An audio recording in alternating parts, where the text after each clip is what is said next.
Where we Grand Rising, everyone. This is Ron. Hope you've had a great week. It is Saturday, November 22nd, a little after 10 a.m. Uh, Pretty morning here. I went for a brief walk this morning. So, pretty day. I'm not sure what the weather looks like for the rest of the day, but starting off great. Hope you're had a good week. Uh, any questions? Let's start and see where we are. Any questions? Anything this morning?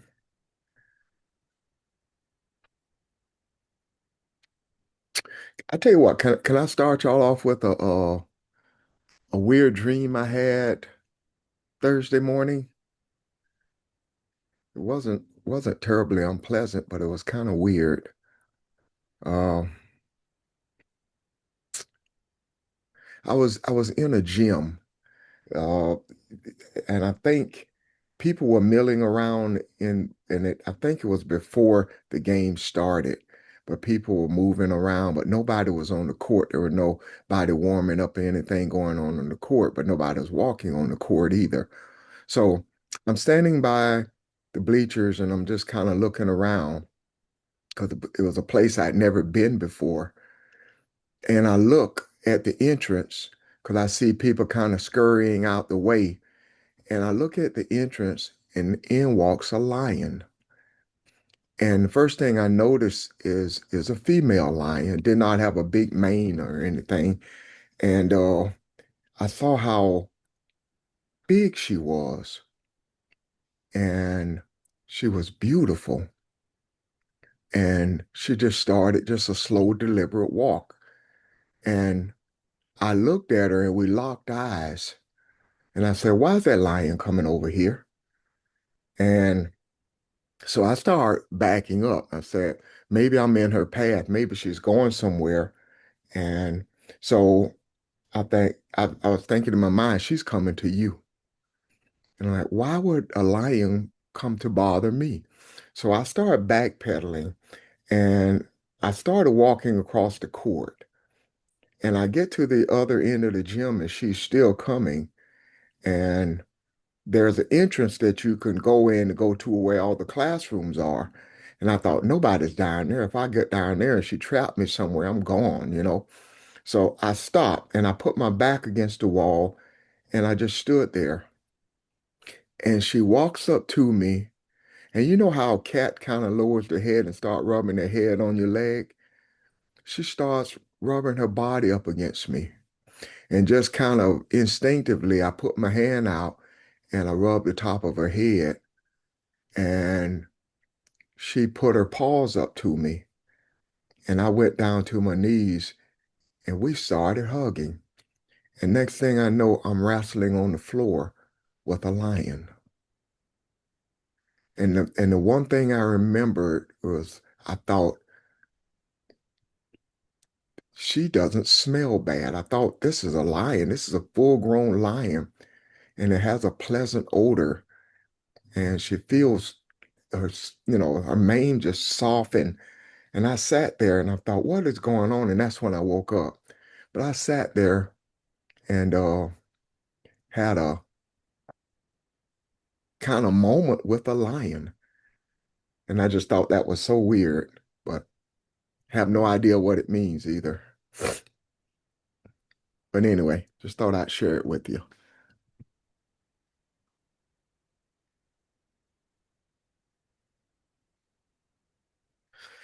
Any questions or comments?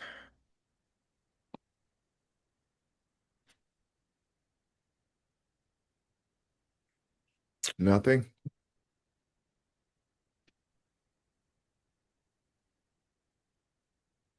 Okay.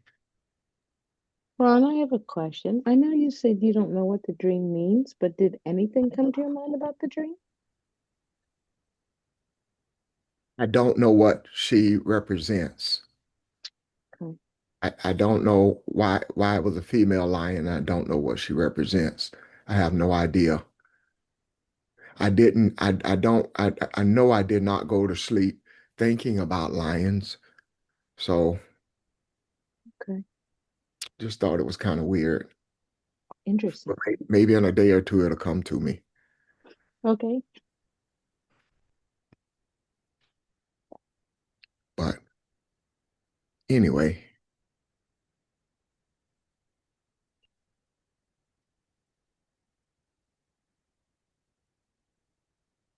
Hey, I Ron. saw if you guys don't mind, I was looking at Matthew chapter 13.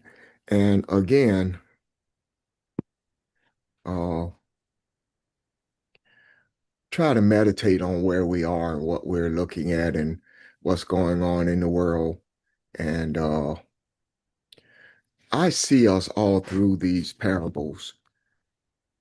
And it's beautiful to me to go back and look at things that we've already studied and kind of see them again for the first time.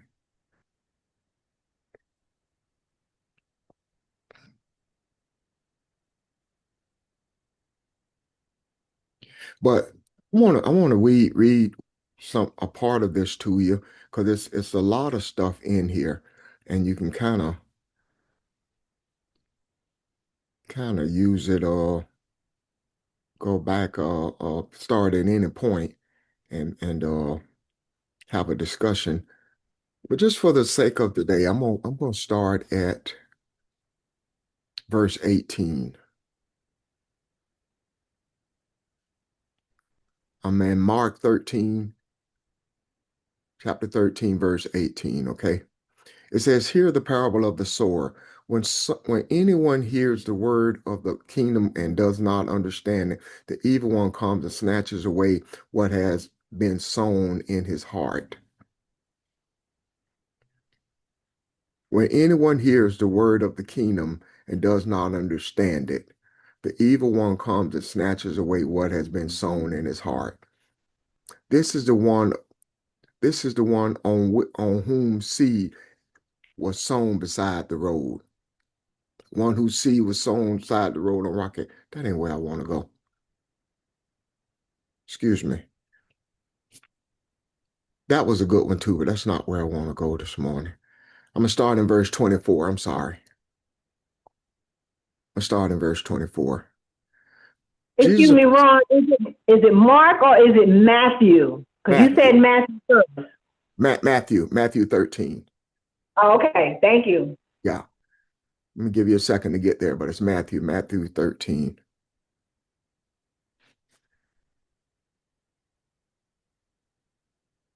Matthew 13, starting with verse 24. Jesus presented another parable to them, saying, "The kingdom of heaven may be compared to a man who sowed good seed in his field. But while his men were sleeping, his enemy came and sowed terror among the wheat and went away. But when the wheat sprouted and bore grain, then the terror became e evident also. The slaves of the landowner came and said to him, 'Sir, did you not sow good seed in your field? How then does it have terror?' And he said to them, 'An enemy has done this.' The slaves said to him, 'Do you want us then to go and gather them up?' But he said, 'No, for while you are gathering up the tare, you may uproot the wheat with them. Allow both to grow together until the harvest. And in the time of the harvest, I will say to the reaper, first gather up the tare and bind them in bundles to burn them up, but gather the wheat into the barns.'" That's the first part of it. Then I want to go down to verse 36. Okay. I just read 24 through 30. Now I'm going to go down to 36. Then he left the crowd and went into the house, and the disciples came to him and said, "Explain to us the parable of the tare in the field." And he said, "The one who sows the good seed is the Son of Man, and the seed in the field is the world. And as for the good seed, These are the sons of the kingdom, and the tares are the sons of the evil one. And the enemy who sowed them is the devil. And the harvest is the end of the age, and the reapers are angels. So just as the tare are gathered up and burned with fire, so shall it be in the end of the age. The Son of Man will send forth his angels, and they will gather out all of his kingdom, all stumbling blocks, and those who commit lawlessness. It will throw them into the furnace of fire. In that place, there will be weeping and gnashing of teeth.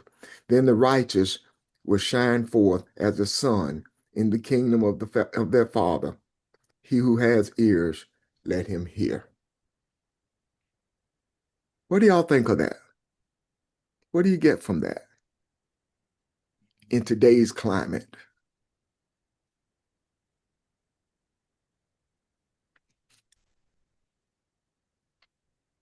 Anybody? Any thoughts? And like I say, all of it, the Well, whole, yes, go ahead. I'm sorry. Grand Rising family, this is Evelyn. Honor to the ancestors. Ron, I think this, like you said, this is pertaining to what's happening now. And all of this is mental. We think that, I mean, what we see on the external, yeah, that's happening too, but everything starts in the mind. So, yeah, that's all I'll say for right now. What you're talking about is what we're dealing with mentally. That's all I want to say. Thank you. Thank you. Evelyn, if nobody else has anything, Evelyn, you're right on point. Uh, I thought this was somebody else about to say something? I thought this was very exceptional because of what we talked about last week, and I don't remember the detail of our conversation, but Pastor talked to us about commitment last week, and a lot of this we've grown to the place, if nothing else, we're familiar with the voices in our head. We're familiar with our own internal uh, battles and how far we've grown and what we see now. The things that used to frighten us, the things that used to that bothered us and made you feel unworthy or made you feel like you'd never get this. In in in uh in the explanation that started at verse 36, the way we've been taught this thing is that all of these are individuals.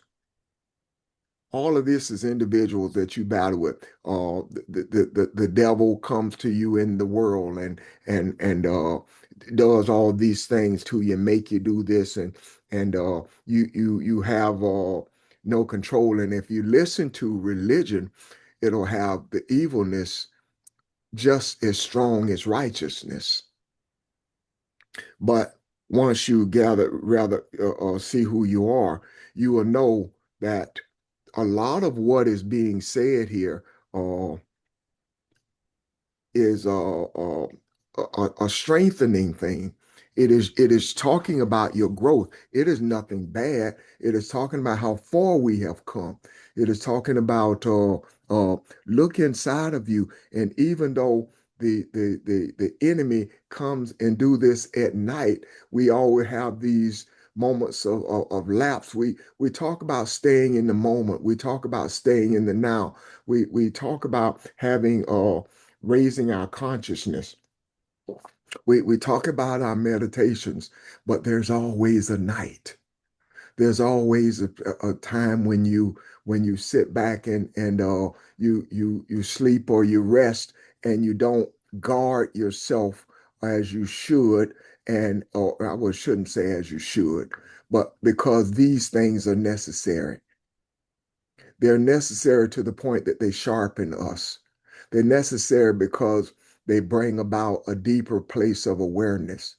They don't allow us to be complacent. So it's not something that you necessarily fear. You look at this thing where it talks about the enemy whose soul is the devil. That's your adversarial thoughts. Those are those things that come to us individually and maybe even collectively. maybe even collectively. The good seed, it says the one who sows the good seed is the Son of Man. And the field is the world. All of this is you. All of this is us. So I looked at this and thought where we are now, uh, as we daily or weekly, or however you want to say this, rededicate ourselves and look at ourselves and grow and move to a different place. And in awareness and in consciousness, we see who we are. And these things that at one time used to kind of stop us in our tracks or make us kind of pause for a minute. Now we don't even see them as stumbling blocks. You say to yourself, okay, what is this about? Where am I to go from this? Whether it's something you see on television with Trump, whether or not you see something that happens in the news media with violence, all these things, uh, they are troubling, but they don't move you to the point where you give up and not see who you are anymore. So as Hey, times, Ron, yes, ma'am. I'm sorry. I thought you were finished. I apologize. Go ahead. Well, it's amazing you saying this because the scripture that talks about warring of the mind, that has been, I've been thinking about that scripture all week. And it is a war in my mind. I can only speak for me, but warring in my mind. And I'm talking about with the thoughts I have, even when they talk about the Civil War, there's going to be a Civil War. All those wars, everything is taking place in the mind, everything. And it's a battle. I'm telling you, it's truly a battle. And I have to talk to myself constantly and tell myself, no, don't go to that thought. Don't put energy to that thought. As we say, attention, energy flows where attention goes. I have to constantly change my thoughts. So yeah, I'm glad we're talking about this today because everything is mental. Thank you. Thank you. Mine has been, Evelyn, my meditation, learning how to breathe and seeing the value in breathing. Uh, and I was reading something that talks about you can set your intentions on how you inhale and exhale. So I think you've heard me talk about this, whether or not I'm preparing for Saturday or whatever day, is I try to inhale, my intentions are to inhale wisdom and exhale understanding. Mm. Inhale forgiveness, uh, and exhale love, because that's another one that I struggle with. So I set my intentions on those things like that to kind of move me into the direction that I should go. But I make it intentional. But I love where we are now, and the things that we're doing and what we're able to see. So Ron, this is Ramon. I have a question about one of the wording. At the end of verse 39, it says, and the reapers are the angels. So are the angels or the reapers, are they our ancestors, our Akashic conscience? That's a great question. I had not thought about that. I had not seen it that way. But yeah, I would say yes. I Okay. think when I saw this, I thought the angels being your positive thoughts, the angels being your guidance, your angels being the ones that are the compass that shows you what direction you're headed in. So yeah, I would say that. I would say that the ancestors are who guide us. And give us an indication of where we are and what we're doing. So I agree with that. And Thank you. for anybody who may have just joined us, we're looking at parables in Matthew's 13. And I read verse 24 through 30, and then I read 36 through 43, 40. talk about the wheat and the tare. I don't know why that had been on my mind all week, the wheat and the tare, because I'm thinking all of it looks the same. And the tare looks as though it has value, but it does not. So it's meant to deceive you, it's meant to slow you down, it's meant to frustrate you, and to also know that if you don't know the difference, it has zero nutritional value. So it brings you nothing.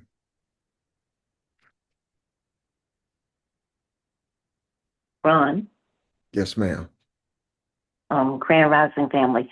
I was thinking too, based on Vermel's question, I feel a little bit differently because we've talked about angels. Angels have I think the word and the understanding of what we have of angels has been distorted because angels mean nothing more than a message that you're receiving. I see our ancestors as a cloud of witnesses that are moving forward and that are guiding and directing in another way. But I think when we use that term angels, we use it rather loosely based on what religion has taught us, that an angel is a person or being that comes to you and shows you all these things. And the angel is nothing more than the message. And I wanted to also add, based on all that you're saying this morning, as we're looking at these thoughts that spring up, I see that as we're being taught truth, and we're learning what truth is, and we have a sense of knowing on the inside of what truth is. And sometimes the night to me is like, it surprises me sometimes that, oh, I had this thought. And as a result of that, I'm now learning, oh, when that night comes, when I have that thought that's trying to insert itself into my understanding and knowing what truth is, now I recognize that, oh, this is an opportunity for me to birth this and transform this darkness into light. And as a result of that, when it talks about at the harvest time, you'll be able to remove these at the same time. I think harvest, the way I see harvest for me, is a daily event. It's a season that I won't say it's a season of harvest. It's a daily event of showing me, okay, you had this thought, but you know that's not who you are. I'm digging this up, so it's my harvest today.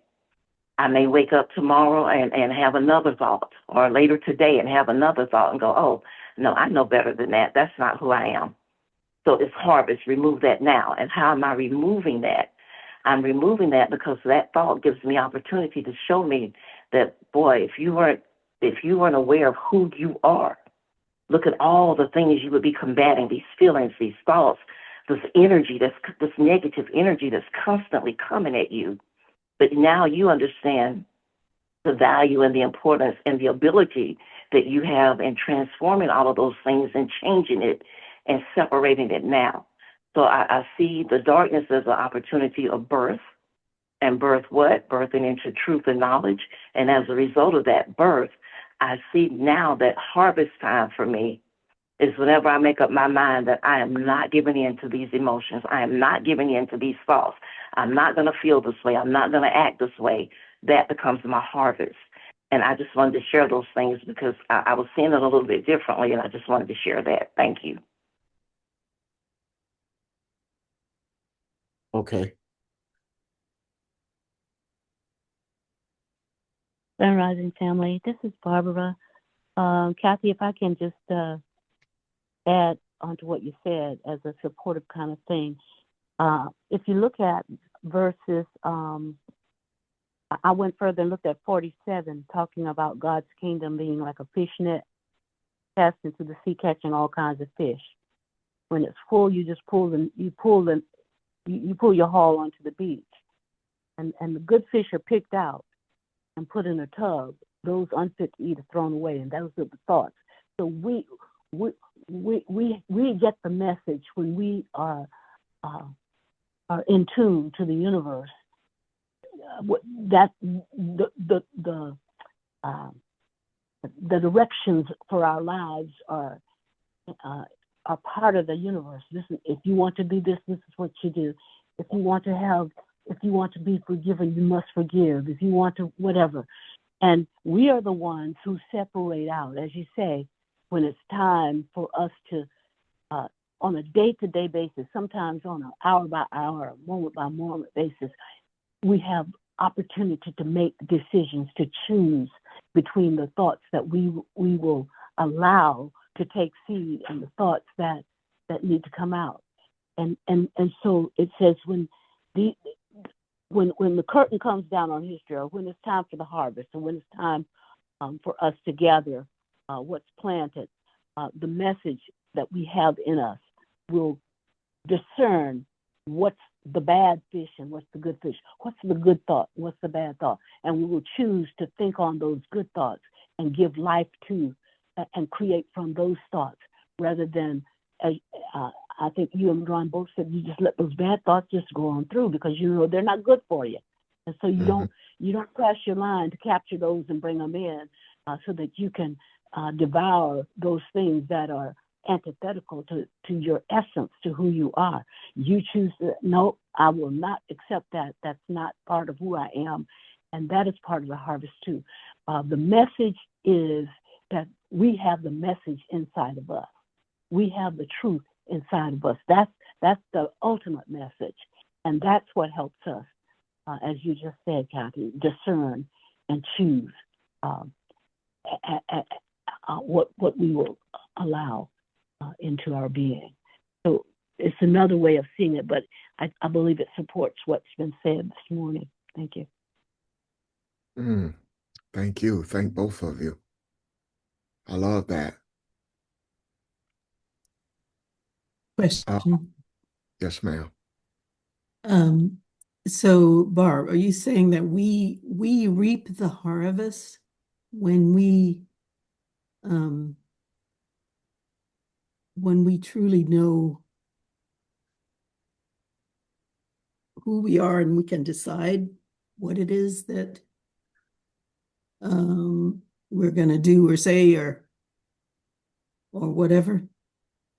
So the harvest is in us. Right.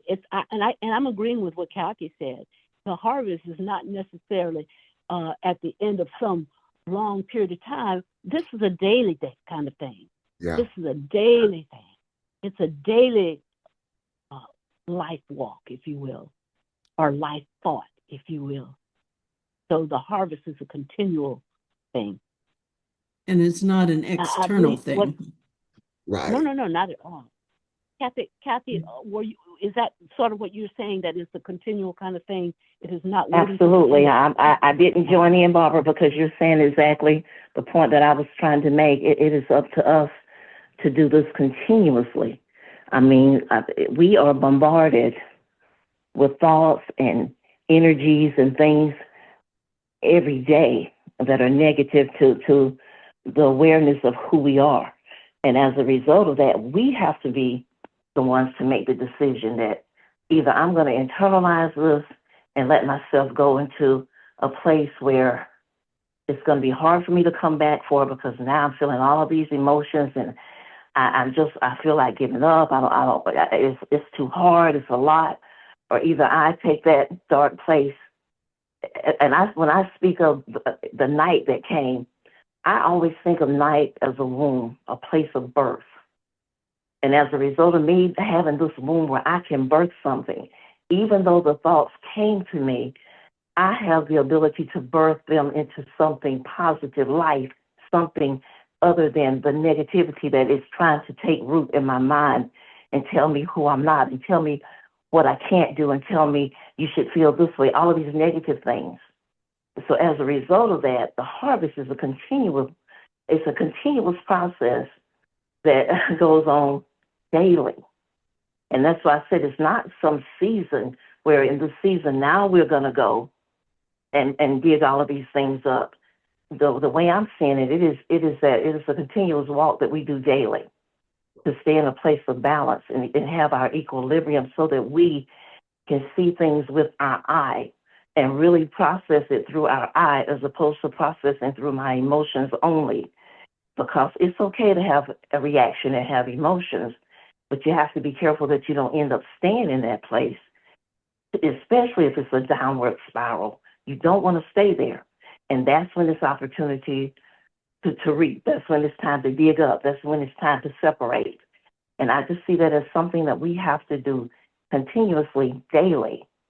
And I think I'm glad I'm like Evelyn, I'm glad we are having this discussion today, because I've heard Pastor sound the warning for weeks now that we're getting ready to go through some very turbulent times. And I think that this is why we're having this conversation, and I'm not ready to discuss this yet, Ron, but when you talked about the lioness, I hurried up and did a quick search real fast, and I haven't read everything yet. But she is the protector. She is the balance. She brings all of this harmony in the sense of she's the nurturer and the protector of her cubs and those who don't know any better, and who are going to have to be brought up in a certain way. That's her role. And I'm tying all of this in my mind because I feel that your dream really does go with what we're talking about now.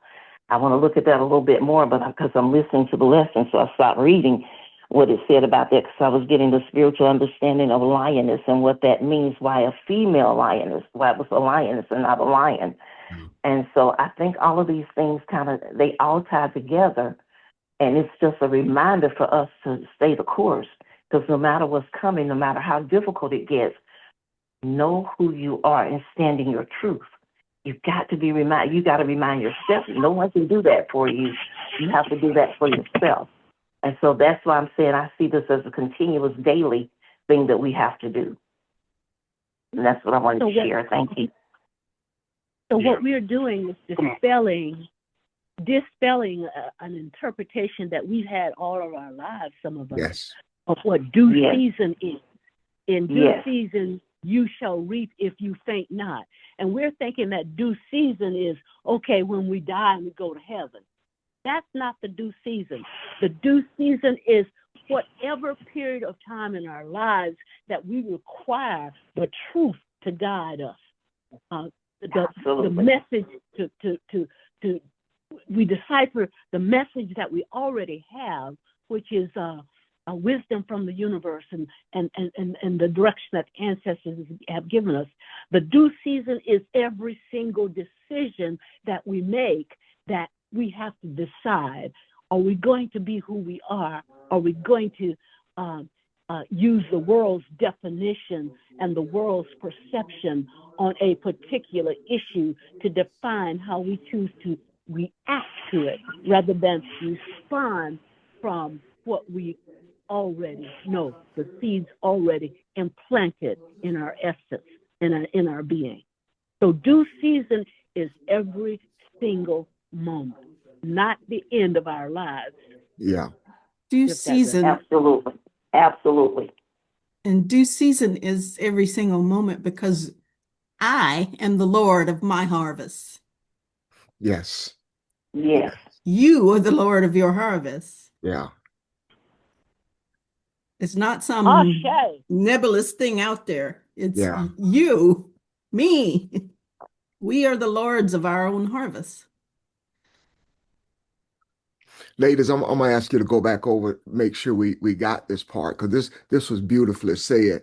Not only the Lord of our harvest, but as Kathy said, Pastor's been warning us about the times that are coming and what we're to expect. And you guys are saying, if I'm hearing, the time is now.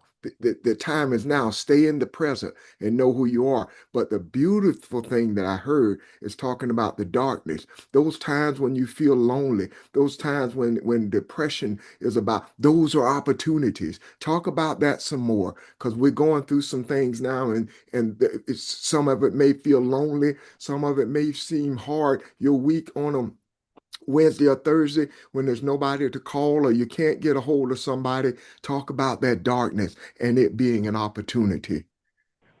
Well, Grand Rising, everyone. This is GC And as you speak about darkness before, the ladies speak, Ron, you started out by saying this morning you started out with a walk. Yeah. One of the things that I really appreciate is I had the opportunity of walking at night. And I was walking around the Delaware River, and all I saw, was the waves of the river. There were like lights, like on the bridge, that was like shining down on the waters, but it just put me in a mindset. And I think Evelyn mentioned earlier, when we talk about the power of the mind, and we say that a mind is a terrible thing to waste, but more importantly, I felt the energy in terms of that peace and calm, that no matter how difficult or no matter how much we are challenged where we think that there's no hope, but the beautiful thing is optimism. I think where we are now is the optimism of knowing that we have the power to turn that negative into a positive. We have the power to change that mindset. We have the power to be able to move from what we know to what we must do. And it's all in what have been said already. It's all in the Lion's Gate that we talked about. And so, again, I think that if we're looking at it from the mindset that thought in the Creator's mind created desire in the heart. And that desire, you know what I mean, spoke word, and the word made flesh.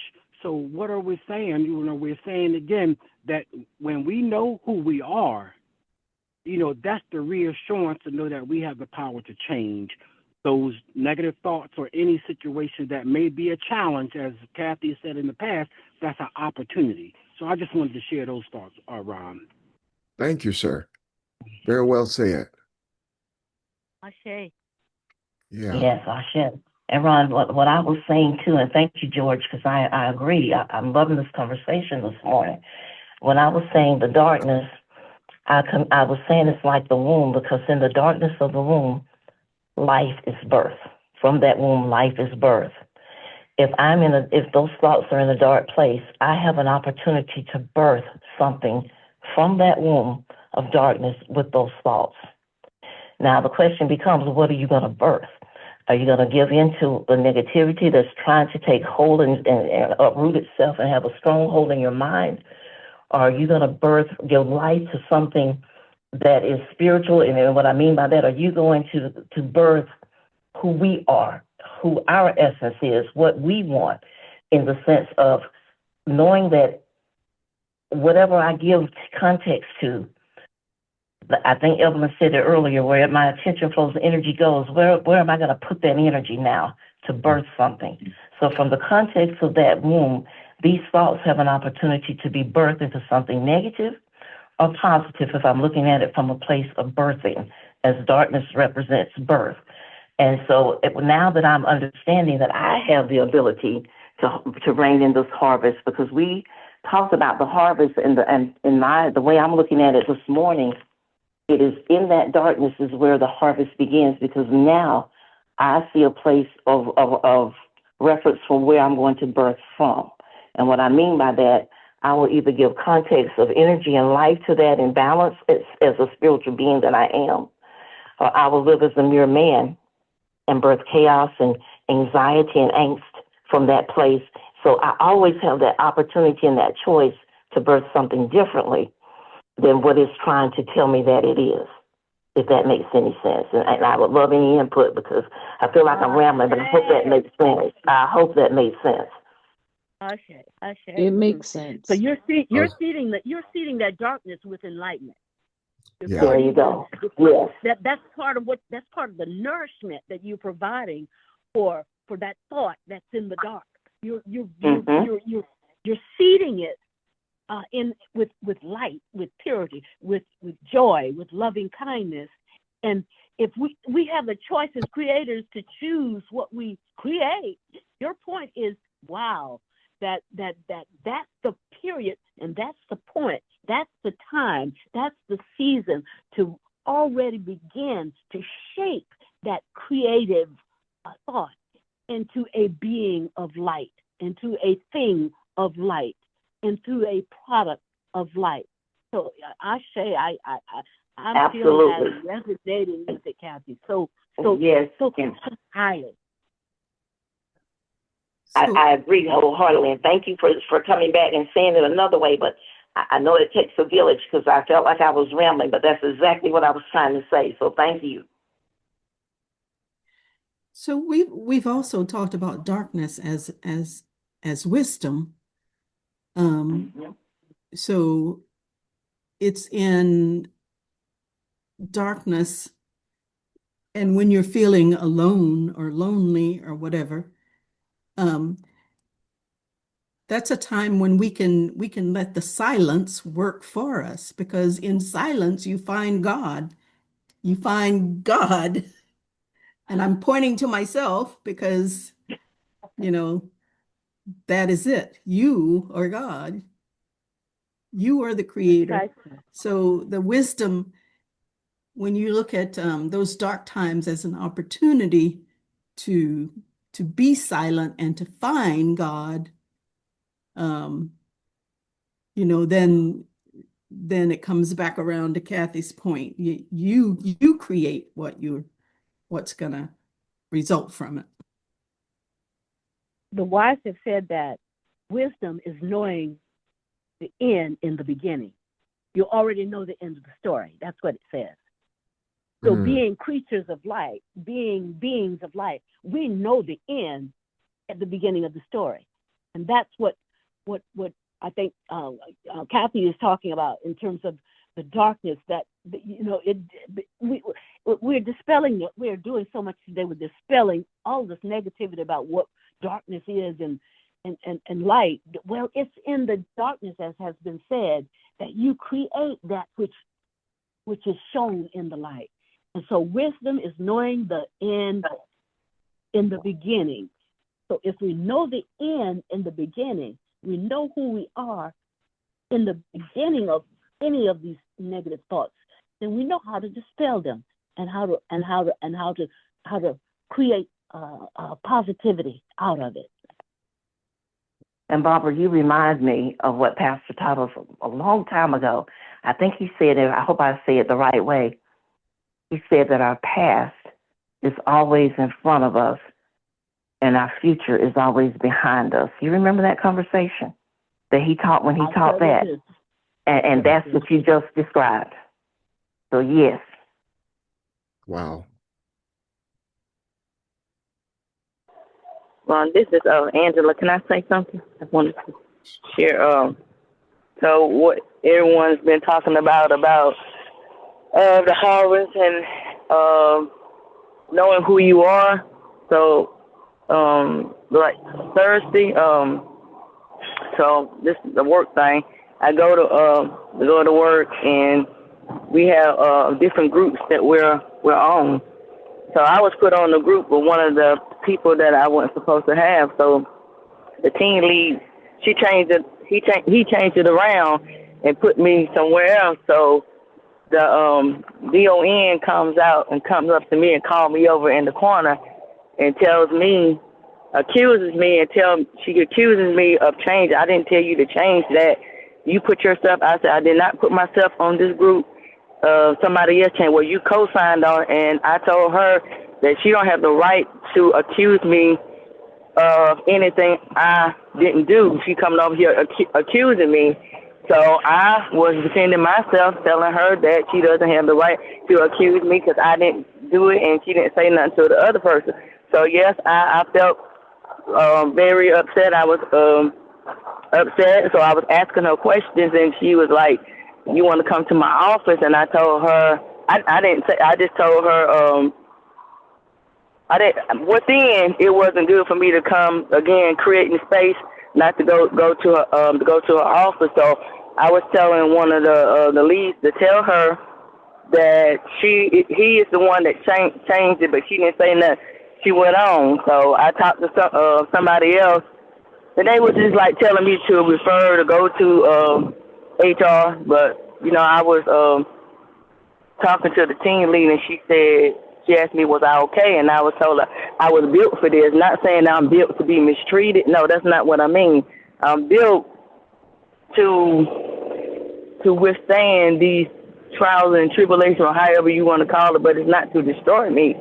But at the same time, I feel like, well, I know that I do have the right to stand up for myself and not let anybody feel like they can treat me any kind of way. But I just wanted to share that, because, and then I had to also remind myself of who I am. I'm not going to allow that to take away from who I am.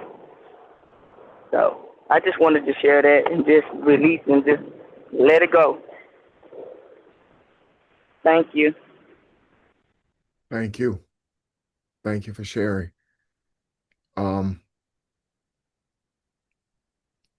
Guys, class, any immediate thoughts on what Angela just mentioned?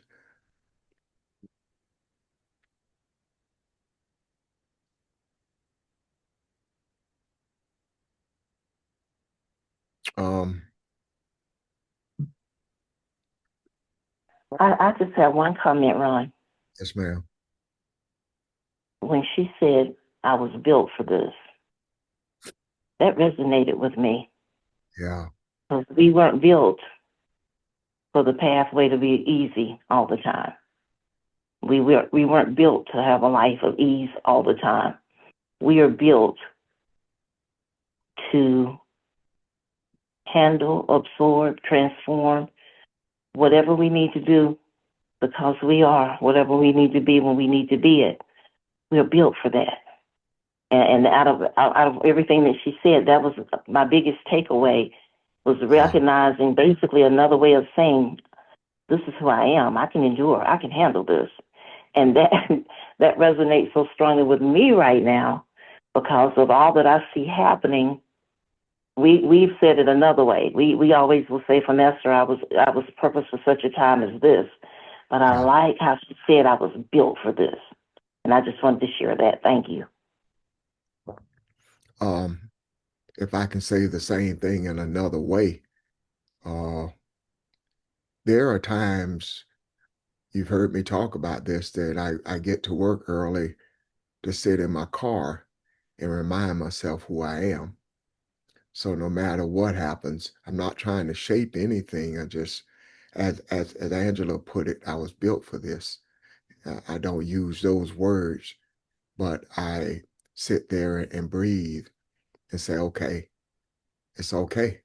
Whatever happens, whatever direction it comes from, even if it's something coming at my back that I don't see coming at all, I'm going to be okay. So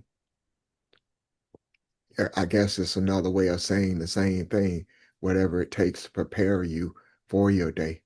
And the the uh, the other part of it is the meditation that I'm learning is we're changing our worlds as we meditate on them and think about them. Your world is going to change, Angela, because of who you are.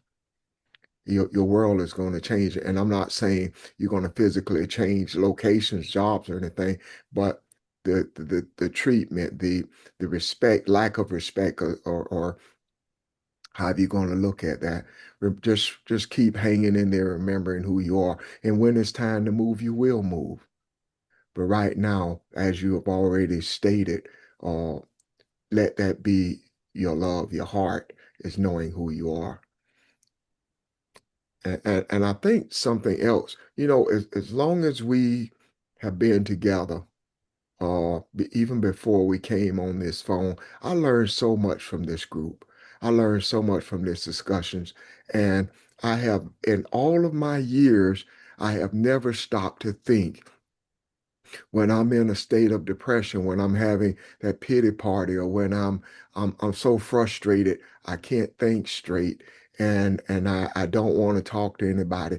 I never thought of it as an opportunity. I never thought of it as something that has come to me so that I can see the Creator, so I can see who I am, so that I can be strengthened, so that I can give birth to something enlightening. I never put those two things together. I just want it to go away. And listening to this today, You have no idea how liberating this all has felt, not only by what Pastor has said, the things that are going to come, but for my own journey, looking at things that I'm dealing with right now. So, oh my God, this was appreciated. Love this discussion. And I think the discussion, Angela's example, is a great example for what you guys have been laying out. Grand Rising family. This is just has touched me so deeply. This is Linda. I woke up this morning at about 3 o'clock this morning, and something kept saying, "It's time." And I was like, "Time for what?" It's time. And it was time for me to release what I had been holding on to. And when I heard this lesson this morning, I just throw up my hands and praise God, because it's truly time that what I had been dealing with, what I had been carrying, there was two things that I hadn't released. And it was telling me it was time to let them go. And I just feel this burden is gone. And I just thank you all for this lesson this morning. Thank you for sharing. And I know the jubilation you feel. I feel it too. I feel it too. Feel like chains have been lifted off. Beautiful. Anyone else? And you can go anywhere in that chapter if you want to, if you see something else that has grabbed your attention. Because like I say, all of it is directed at us. You cannot read one thing in this chapter and not see us, not see where we are. What chapter again, Ron? Matthew chapter 13. Okay, thanks. Yes.